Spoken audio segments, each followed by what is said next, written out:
کیا کرے؟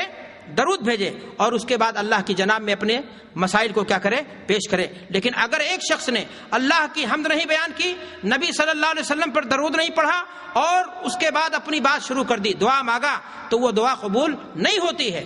حضرت علی رضی اللہ تعالیٰ عنہ ایک دوسری حدیث کے اندر ارشاد فرماتے ہیں کل دعاء محجوب حتی یصلی علی النبی، کہ ہر دعا روک دی جاتی ہے اور اس کی قبولیت کے درمیان ایک حجاب دیا جاتا ہے، یہاں تک کہ اللہ کے نبی صلی اللہ علیہ وسلم پر کیا کر دیا جائے؟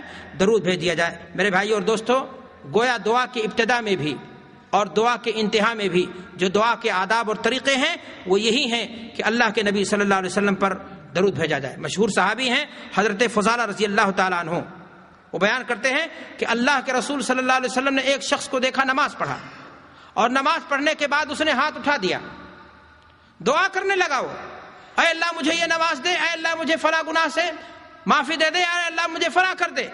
اللہ کے رسول صلی اللہ علیہ وسلم نے فرمایا عجل ھذا، اس نے جلدی سے کام کیا، اس نے دعا مانگنے میں کیا کری؟ جلدی کی. اور اللہ کے رسول صلی اللہ علیہ وسلم نے فرمایا کہ تم ادھر آؤ. آدمی کو بلایا اور آپ صلی اللہ علیہ وسلم نے فرمایا کہ دیکھو دعا کا طریقہ یہ ہے کہ جب کوئی نماز پڑھ لے تو اللہ کی حمد بیان کرے، اللہ کی بڑائی بیان کرے، نبی صلی اللہ علیہ وسلم پر درود بھیجے، اور اس کے بعد جو چاہتا ہے اس کے لیے اللہ کے سامنے دستے سوال کو کیا کرے؟ دراز کرے. اللہ کے رسول صلی اللہ علیہ وسلم نے یہ تعلیم دی اسے. ترمذی کی روایت میں میرے بھائیوں کچھ چیزیں اور زیادہ ہیں. امام ترمذی رحمۃ اللہ علیہ نے جس حدیث کو بیان کیا اس میں اس بات کا اضافہ ہے کہ آپ صلی اللہ علیہ وسلم نے ایک شخص کو، ایسے شخص کو بھی دیکھا کہ جس نے نماز پڑھی، اللہ کی بڑائی بیان کی، نبی صلی اللہ علیہ وسلم پر درود بھیجا، لیکن دعا نہیں مانگی. تو آپ صلی اللہ علیہ وسلم نے فرمایا کہ تم دعا مانگو اور تمہاری دعا کیا ہوگی؟ قبول کی جائے گی. تو میں نے آپ سے کہا جہاں درود پر دھیان رہے، وہیں درود کے بعد جب فائدے کی بات آئے تو وہاں اپنے آپ کو محروم نہیں کرنا چاہیے، بلکہ انسان کو ہر پل کوشش کرنی چاہیے کہ وہ کتاب و سنت کے دائرے میں چلے اور ان تمام فوائد کو حاصل کرنے کی کوشش کرے جو اللہ کے رسول صلی اللہ علیہ وسلم نے اس کے لیے بیان کی ہیں. میرے بھائی اور دوستو، میں نے آپ سے کہا کہ اللہ کے رسول صلی اللہ علیہ وسلم پر درود بھیجنے کے جہاں فضائل ہیں، وہیں آپ جانیں کہ اگر کوئی شخص اللہ کے نبی جناب محمد الرسول اللہ صلی اللہ علیہ وسلم پر درود بھیجنے میں کسل مندی سے کام لیتا ہے تو ایسے انسان کو اللہ کے رسول صلی اللہ علیہ وسلم نے بخیل کہا ہے.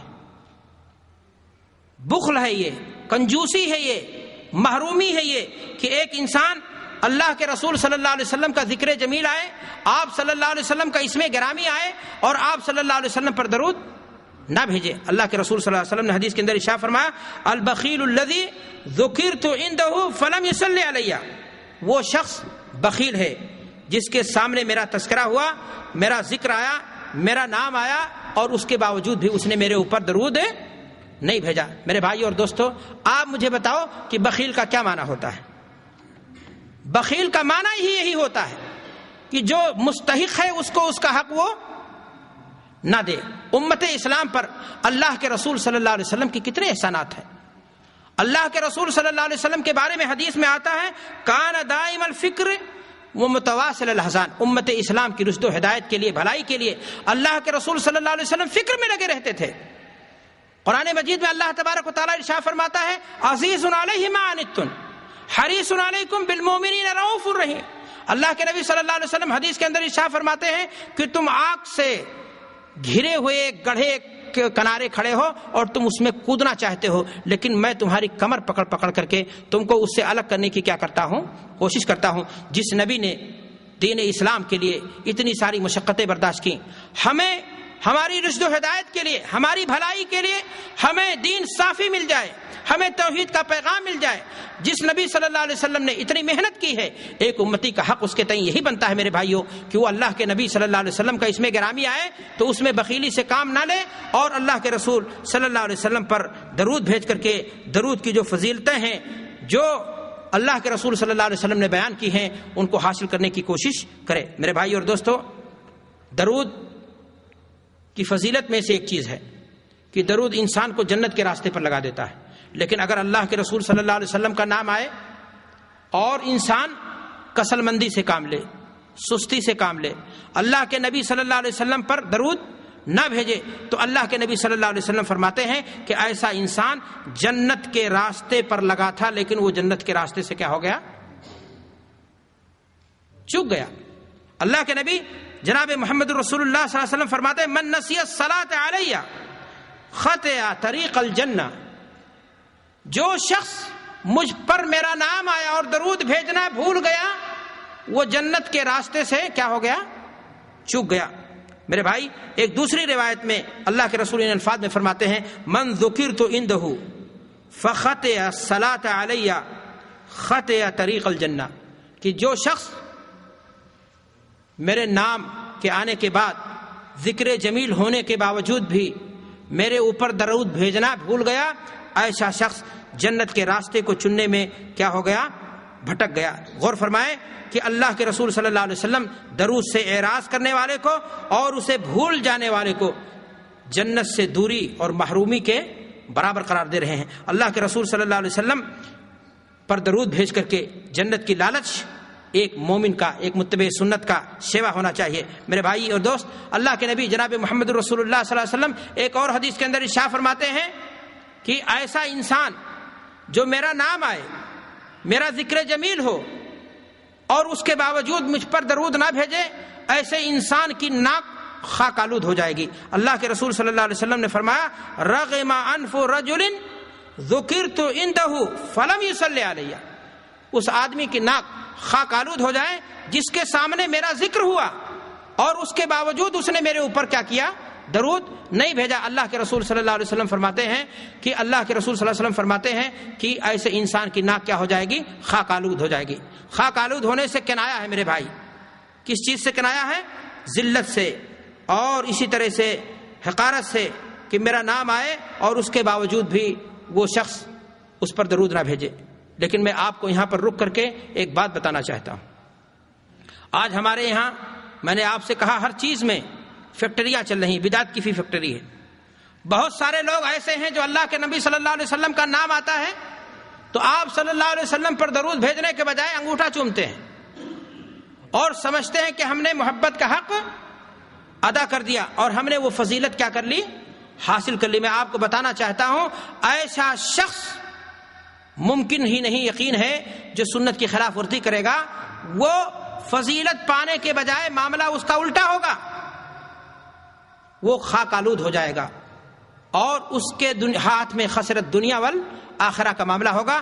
دنیا بھی اس کا نقصان ہو جائے گی اور آخرت میں بھی اس کے لیے نقصان کا سامنا ہوگا۔ اس لیے کہ میرے بھائی اور دوستو، ہمیشہ ایک مسلمان کو چاہیے کہ اتباع سنت کی کرنی چاہیے، کام چاہے دین کا ہو چاہے دنیا کا ہو، درود بھیجنے کا ہو، نماز کے تعلق سے ہو، عقیدے کا ہو، بندگی سے ہو، معاملات کا ہو، سلوکیات کا ہو، ہر چیز میں اللہ کے رسول صلی اللہ علیہ وسلم کی سنت کیا ہے، آپ صلی اللہ علیہ وسلم نے اس بارے میں ہمارے لیے کیا نمونہ چھوڑا ہے، وہی انسان کی کوشش ہونی چاہیے۔ سوال اس بات کا ہے کہ اللہ کے رسول صلی اللہ علیہ وسلم نے صحابہ کرام کو درود کی فضیلت سکھائی، اللہ کے رسول صلی اللہ علیہ وسلم نے درود بھیجنے کا انہیں طریقہ بتایا، اللہ کے رسول صلی اللہ علیہ وسلم نے انہیں درود بھیجنے کی فضیلت بتائی، لیکن کہیں پر یہ ذکر ہے کہ اللہ کے رسول صلی اللہ علیہ وسلم نے فرمایا کہ جب میرا نام آئے تو انگوٹھا چوم لو، اذان ہو رہی ہے، اشہد ان محمد رسول اللہ۔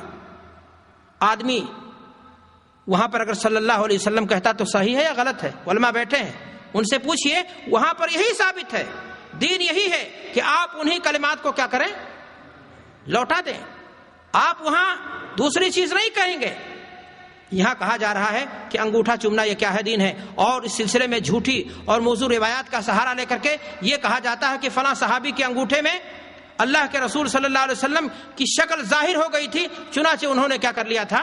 چوم لیا تھا۔ اللہ کے نیک بندے، اللہ کے رسول صلی اللہ علیہ وسلم کی محترم شکل کسی کے انگوٹھے میں ظاہر ہونے کی رہ گئی تھی؟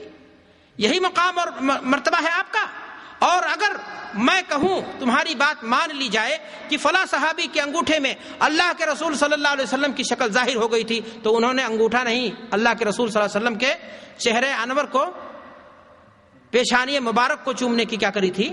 کوشش کی تھی۔ لیکن تمہارے گندے انگوٹھے میں جہاں گندگی اور نامعلوم کیا کیا چیزیں لگی ہیں، اینٹ اور پینٹ اور دنیا بھر کی خرافات، وہاں اس انگوٹھے کو چومنے کی کیا کوشش کرتے ہو؟ اگر چومنا ہے تو تمہیں اس زبان کو، اس منہ کو جا کر کے چومنا چاہیے جہاں سے اللہ کے رسول صلی اللہ علیہ وسلم کا اس میں گرامی لیا گیا ہے، جس نے اذان دی ہے، جس کے منہ سے اللہ کے رسول صلی اللہ علیہ وسلم کا نام نکلا ہے، اگر جا کر کے وہاں کوئی شخص اس منہ کو چومتا تو بات سمجھ میں آتی کہ فرط عقیدت میں ایسا شخص یہ کر رہا ہے۔ میرے بھائی اور دوستو، بھائی ان چیزوں کو رکھو، ابھی بعد میں ہم بتائیں گے ان سوالات کا جواب، بولنے دیجئے۔ میں عرض یہ کر رہا تھا کہ اللہ کے رسول صلی اللہ علیہ وسلم کی پر درود بھیجنے کے فضائل کے تعلق سے، اور میں اسی پر بس کروں، شیخ کی طرف سے جو ہے اب مجھے وارننگ آ گئی ہے کہ بات کو مختصر کیا جائے اور کی جائے اور لپیٹ دیا جائے۔ میں عرض کر رہا تھا کہ اس سلسلے میں اگر کسی شخص کو اور مزید تفصیل درکار ہے تو علامہ ابن قیم رحمۃ اللہ علیہ کی کتاب بڑی عمدہ، بڑی نفیس ہے۔ انہوں نے مختلف انداز سے اللہ کے رسول صلی اللہ علیہ وسلم پر درود بھیجنے کی فضیلت کو ذکر کیا ہے، اور ان کی کتاب کا نام ہی ہے فضل الصلاۃ علی النبی، اور اس کتاب کا تقریباً اردو زبان میں اختصار بھی لوگوں نے پیش کر دیا ہے۔ تو میرے بھائی اور دوستو، میں اس بات کو یہیں پر ختم کرتے ہوئے آگے تقریر کے دوسرے جز پر بڑھنا چاہتا ہوں، اور جس کو اس سلسلے میں مزید مطالعے کی ضرورت ہے، جانکاری چاہتا ہے اور کیا فضیلتیں ہیں درود کی، وہ ان کتابوں کی طرف رجوع کرنے کی کوشش کرے۔ اللہ کے نبی جناب محمد رسول اللہ صلی اللہ علیہ وسلم پر درود بھیجنے کی فضیلت آپ نے سن لی، لیکن یہ درود کن اوقات میں بھیجا جائے، کب بھیجا جائے؟ میں آپ سے عرض کرنا چاہتا ہوں کہ ایک انسان زمان و مکان کی قید سے آزاد ہو کر کے جب فرصت ملے اللہ کے نبی صلی اللہ علیہ وسلم پر درود بھیجنے میں اپنے اوقات کو کیا کرے، لگا دے۔ دنیا بھی سنورے گی، پریشانی بھی دور ہوگی، آخرت تو انشاءاللہ پکی ہی ہے۔